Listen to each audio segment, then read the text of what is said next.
तो 4 अक्टूबर को ये जो है एम्प्लॉयमेंट न्यूज में आ गया था कि आपके इतने फॉर्म आ रहे हैं, इसलिए आपको पता था पहले से कि ये आ रहे हैं।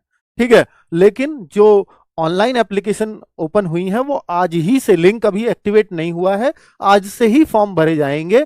अभी लिंक एक्टिवेट नहीं हुआ, हो सकता है शाम तक हो पाए, तो आप कल परसों आराम से अपना फॉर्म भरिएगा।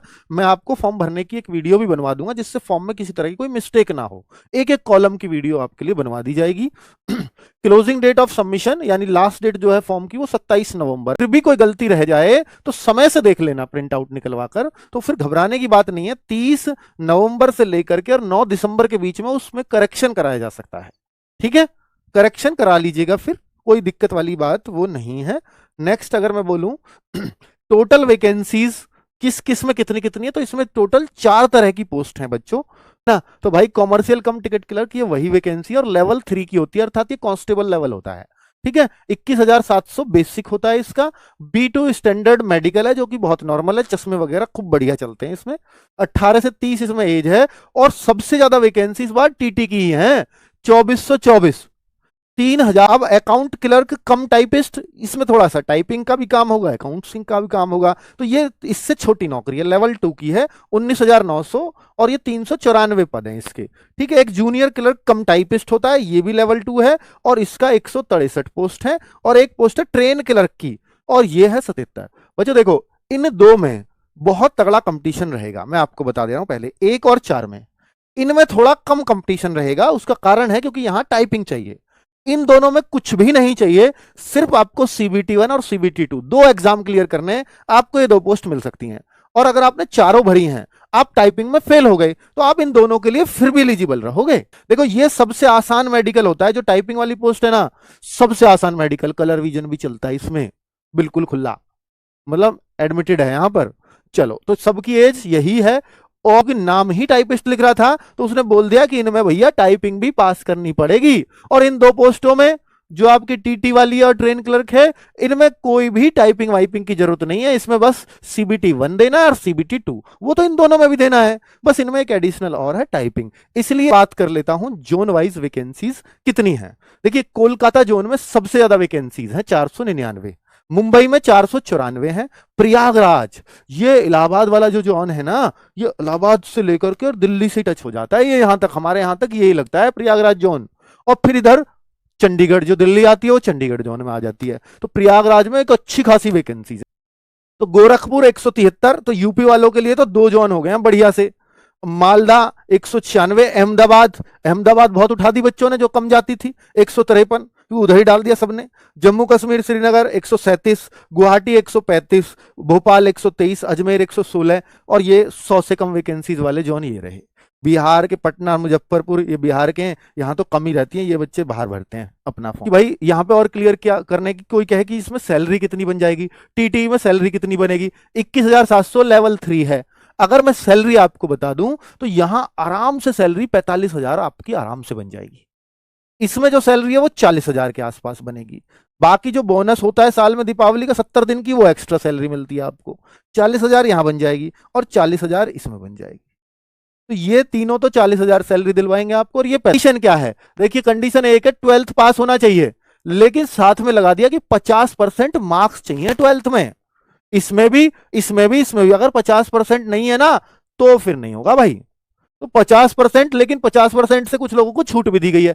SC ST में कोई जरूरत नहीं है 50% की, ये OBC के लिए है, ये जनरल के लिए है, ये EWS के लिए 50% की कंडीशन, SC ST के लिए नहीं है। लेकिन अगर कोई जनरल, EWS और OBC का बच्चा डिसेबिलिटी है या एक्स सर्विसमैन है, यानी फिजिकल हैंडीकैप्ड है या एक्स सर्विसमैन, तो उनको भी 50% की कंडीशन से मुक्त रखा गया है। कि आपके 500 रुपए हम फॉर्म भरने पर लेंगे, और 500 रुपए जनरल से लेंगे, OBC से लेंगे, लेकिन आपके 400 वापस कर देंगे CBT 1 देने के बाद, और 250 रुपए SC ST से, एक्स सर्विसमैन से, इन सबसे लेंगे, फिजिकली हैंडीकैप्ड से, सबसे 250 लेंगे, वापस कर देंगे आपका पूरे के पूरे 250 के CBT 1 एग्जाम में रिप्रेजेंट होने के बाद।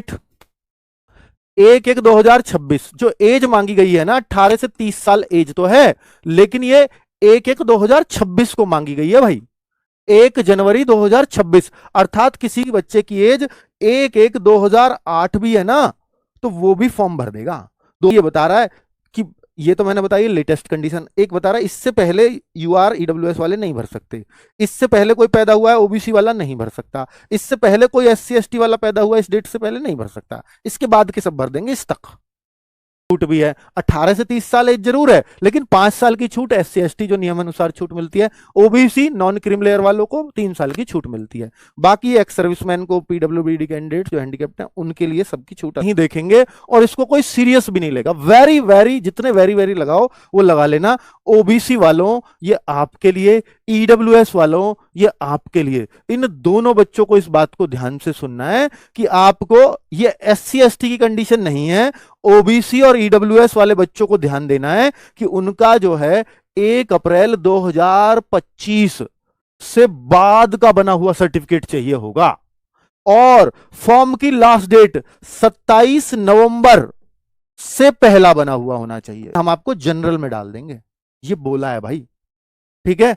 और इस बात को बिल्कुल क्लियरली मान लेना, अपना आज ही सर्टिफिकेट चेक कर लेना, वरना आप ओबीसी के बजाय जनरल में चले जाओगे, और अगर आपकी एज 31 हो गई ना, फिर आपकी जनरल वाली एज भी नहीं है, फिर आप डिस्क्वालीफाई हो जाओगे। ये एक और बात, एजुकेशनल क्वालिफिकेशन यानी जो आपकी 12th है ना, वो 27/11/2025 से पहले का आपके पास मार्कशीट होना चाहिए। अपियरिंग वाले नहीं चलेंगे। कोई बच्चा भरे कि मैं ग्रेजुएट हूं, तो ग्रेजुएट तभी भरना जब इस तक आपके पास मार्कशीट आ जाए फाइनल ईयर की। अगर मार्कशीट नहीं है तो फिर आपको वो दिक्कत करेंगे, चाहे भले ही 12th क्वालिफिकेशन हो। फिर आप डालना ही मत ग्रेजुएशन, आप 12th ही डालना, कोई दिक्कत ही नहीं है। चलो आगे इसने बताया हुआ है कि जो A3 मेडिकल है ना, देखो इन्होंने बोला है विद और विदाउट ग्लासेस, यानी ये ग्लासेस के साथ या ग्लासेस के बिना आपका आई विजन 6/9 है दोनों आईज का, तो चल जाएगा, ठीक है। दूसरा इसने बोला है कि अगर B2 मेडिकल है, तो इसमें कुछ पोस्ट के लिए A3 है, कुछ के B2 है, और कुछ के लिए C2 है मेडिकल। तो भाई जो B2 है ना, वो कह रहा है डिस्टेंस विजन वहां 6/9 और 6/12 भी चल जाएगा, विद और विदाउट ग्लासेस। गिलास के साथ या गिलास के बिना, गिलास के साथ तो सबका आ ही जाता है इतना, चश्मे के साथ तो 6/6 निकालोगे आप। C2 जो मेडिकल है ना, उसमें कह रहा है 6/12, एक आई का भी हुआ और दूसरी का बिल्कुल भी नहीं हुआ तो भी हम चला लेंगे, यानी एक आंख से दिखता हो तो भी चल जाएगा यहाँ तो, ठीक है। और यह इसमें कलर विजन वगैरह चल जाता है भाई। चलो, तो रिक्रूटमेंट प्रोसेस क्या है बच्चों, उसने बोला है सबसे पहले एग्जाम होगा CBT1, फिर CBT2 कराएंगे, फिर डॉक्यूमेंट वेरिफिकेशन करा दिया जाएगा। उससे पहले अगर किसी में टाइपिंग है तो टाइपिंग करा देंगे, यही है बस। अवेयरनेस भाई 40 की आएगी CBT1 में। अब देख लो दोनों में फर्क क्या पेपरों में। पहले पेपर में GK 40 की, मैथ 30 का, 30 की रीजनिंग, 100 नंबर का पेपर हो गया, 90 मिनट मिलेंगे आपको। सिर्फ सिलेबस में कोई चेंज है, नेगेटिव मार्किंग सेम है 1/3 दोनों की ही, ठीक है। और आपको एक बात और बता दूं भाई, आप सिलेबस देखना चाहते हो तो ये बिल्कुल वही है जो नोटिफिकेशन में सिलेबस है। क्या इतने से चैप्टर हैं? हाँ, बस इतने से ही चैप्टर है मैथ्स में।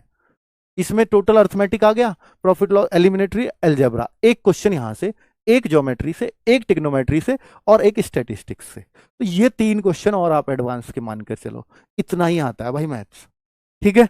चलो, जनरल इंटेलिजेंस एक एक क्वेश्चन ही आता है अलजेब्रा का, ज्योमेट्री का, चाहे भले 30 का मैथ आता हो, कोई दिक्कत वाली बात नहीं है। और रीजनिंग और इंटेलिजेंस, यानी रीजनिंग में क्या ये रहे चैप्टर, जनरल अवेयरनेस क्या ये रहा। अब मैं आपको CBT2 की बात कर रहा था, तो मैंने आपको बता दिया 40 की जगह यहाँ 50 की हो जाएगी, 35 का मैथ हो जाएगा। CBT2 है आपका, CBT2, और 35 की रीजनिंग, 120 क्वेश्चन, 90 मिनट, सेम वही बात बोली थी। 1/3 की नेगेटिव मार्किंग, जी हाँ। लेकिन एक और बात बता दूं आपको, हालांकि ये होगा तो जोन वाइज, क्योंकि जोन वाइज वैकेंसी है, 3058 वैकेंसी है, इसका 15 गुना बच्चे। ये कह रहा कि जो CBT1 में कितने बच्चों को पास करेंगे, फॉर्म भरेंगे इसके 50 लाख, CBT2 के, सॉरी इसके अंडर ग्रेजुएट लेवल के, तो NTPC under graduate level 50 lakh बच्चे फॉर्म भरेंगे। कितने? 50 लाख। और 3058 का 15 गुना पास करेंगे तो लगभग 46,000 बच्चे पास होंगे। 50 लाख में से 49,54,000 बच्चा तो यहीं फेल हो जाएगा। और 8 गुना बच्चे को लेते हैं टाइपिंग के लिए, जैसे 24,000, यानी इन 46,000 में से 24,000 बच्चों को तो टाइपिंग के लिए पास करेंगे। ऐसे आप समझ, सिलेबस दोनों का एक जैसा है, कोई बहुत फर्क है नहीं। तो ये CBT2 का सिलेबस है, चीजें वही हैं। अब मैं आपको ये दिखाने वाला हूं कि जो टाइपिंग है वो मुश्किल नहीं है। या तो आपको इंग्लिश की टाइपिंग करनी है, उसमें 30 वर्ड पर मिनट की स्पीड चाहिए, या आपको हिंदी की टाइपिंग करनी है, 25 वर्ड पर मिनट चाहिए। तो ये तो कोई सी, हिंदी या इंग्लिश में से कोई सी एक टाइपिंग कर लो। इंग्लिश की है तो 30 की स्पीड दबानी है, हिंदी की है तो 25 की। तो ये तो बहुत मुश्किल तो नहीं है। अगर आप थोड़ी थोड़ी टाइपिंग करने लगो, रोज 15 मिनट भी दे दिए, तो आपका तो हो जाएगा काम, थोड़े से कम पढ़ाई में काम चल जाएगा।